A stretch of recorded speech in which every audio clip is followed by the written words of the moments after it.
Yo, what's going on, guys? Mush back at it with another video, and today is the 1-year anniversary of one of the biggest game releases of 2024 in Palworld, and I think 2025 is going to be a big year for the game. I've talked about that in a few videos previously, but as big as 2024 was, yes, the initial surge of interest that Palworld had when it dropped in January 19th of 2024, it had a lot of interest, but ultimately it's about the long-term vision of this game, and I think 2025 is going to be just as impactful as 2024, arguably even bigger. And to celebrate the first anniversary, Palworld has put out the Twitter account a future roadmap as far as content that is coming out, and I'll go over all of that, give you guys some of my insights on why I think 2025 is so big. On top of that, a couple of notes about the OST. They're celebrating the first year anniversary, so let's talk about it. First of all, the roadmap. This is the big news. Future roadmap. We've been updating this game since the start of Early Access, and we'll continue to update Palworld as we prepare for the official release. The future roadmap includes the following: co-op crossplay, world transfers for pals, final boss and ending scenario, further ways to strengthen and improve pals, various new content such as new pals and technologies, game collaborations including Terraria.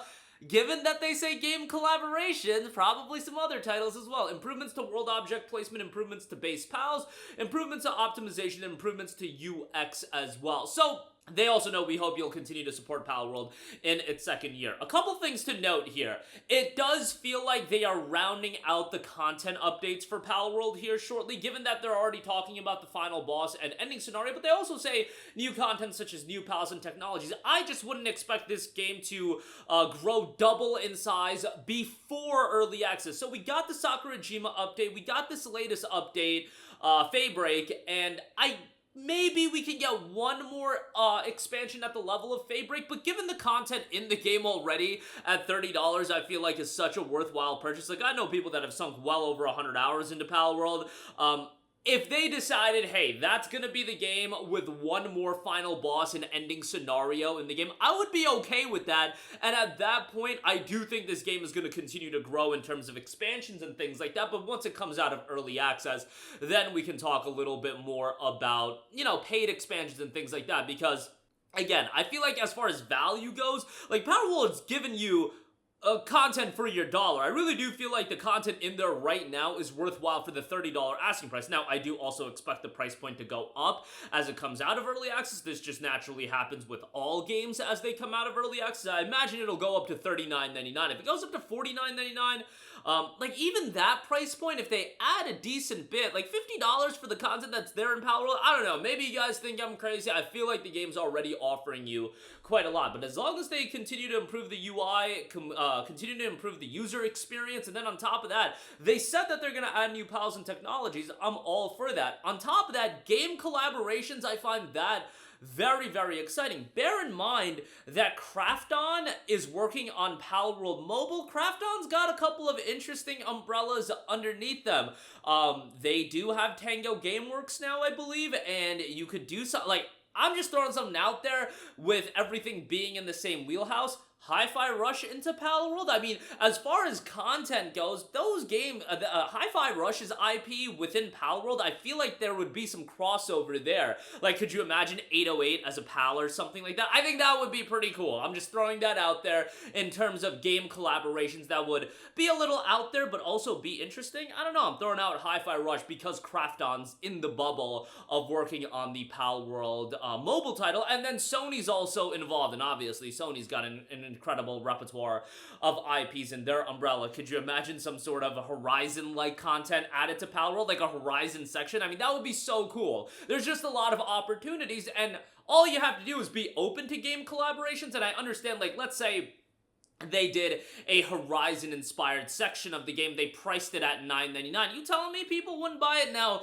the interesting thing about something like a Horizon-inspired section would be the game is available on Xbox, and, how would you get through that wheelhouse? But I digress. I'm just throwing out ideas given that they're talking about game collaborations, and the Terraria full crossover is still to come in 2025. I should also note that to celebrate the 1-year anniversary Palworld official soundtrack OST, to celebrate Palworld's first anniversary, we've released the soundtrack. Enjoy the music of Palworld, the mysterious world of adventures and action, and enjoy a unique video featuring over 50 different pals. So you can check that out as well. So a lot of exciting stuff ahead. I feel like the year to come for Palworld is gonna be even more crucial to the long-term viability of Palworld, because you're really gonna see what this game is gonna end up being.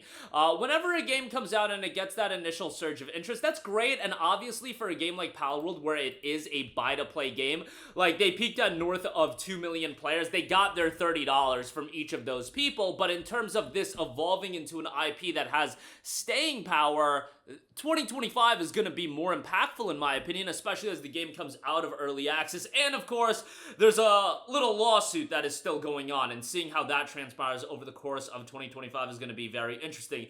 I wish that we could just put everything, water under the bridge, get Palworld on the Switch too, and, just wipe our hands clean of it. Like, there's no reason. Like, Pokemon can exist, Palworld can exist, all these games can coexist, and it's not that big of a deal. Palworld offers a totally different kind of experience. I get it that the PAL designs are, somewhat Pokemon-like in a lot of instances, but I don't know. Again, from my vantage point, for the consumer's best interest, I wish we could just view this as water under the bridge and get Palworld on the Switch 2. Like, could you imagine Palworld being a Switch 2 launch title? That would be huge for the Switch 2, but at the same time, like, if it was on the Switch, I guess maybe from Nintendo's perspective, they think at that point we have a game on our platform that's competing directly with our other games. But again, I think both games can coexist. I think they offer different kinds of experiences, but the lawsuit is going to play out in 2025, and that's going to be very interesting as well. And we'll see what level of interest the game has when it does come out of early access. But right now, as I'm recording the video, 100,000 concurrent players on Palworld, which is very good. A year after release, yes, we're celebrating the year anniversary. Maybe there's a little bit more excitement right now around it, but having 100k concurrent players, yes, it peaked at over 2 million concurrent players. That would be, oh my god, it lost 95% of its player base. But settling it at 100,000 concurrent players, you guys, that is a very, very healthy number to be at. And Faebreak's been out for like a month at this point, 4 weeks or so. So, the Faebreak buzz has kind of waned off, and still to be at 100,000 concurrent players, that's a great number. And hopefully there's going to be some sustainability. And it would be great if after Palworld comes out, again, we can continue talking about updates, expansions, crossovers, and I do think they're gonna do that. And the idea of crossovers, given that they're touting that there's gonna be more game collaborations alongside Terraria, that just has me very excited. I threw out the Craft-On idea because we already know that Pocket Pair and Craft-On have a working relationship. Hi-Fi Rush is just the game that I look at. You want to keep that game in the news cycle? That's a game that they're probably gonna do a sequel of. Why not do a little bit of a crossover? I think that would be exciting. And the charming aspect, like, Hi-Fi Rush is a super charming game. Palworld has a lot of charm to it.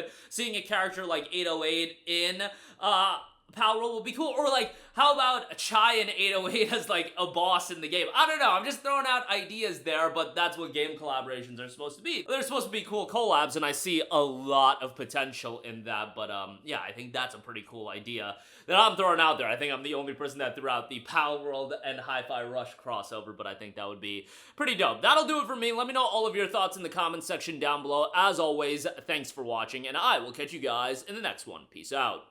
Hey, what's going on, guys? Mush here again. Hope you enjoyed the video. As you guys might know, YouTube's notification system is sometimes a little bit wonky, even if you're subscribed to the channel. Maybe you're not abundantly aware that I uploaded a video. To remedy that situation, make sure you hit the bell notification button. This way, whenever I upload a new video, and I try to upload as consistently as possible, you will be notified directly of the upload, and you can watch it as soon as it goes live. I would really appreciate it if you guys hit that button so you can stay up to date with all of the content I'm posting. But as always, guys, thanks for watching, and I'll catch you guys in the next one. Peace out.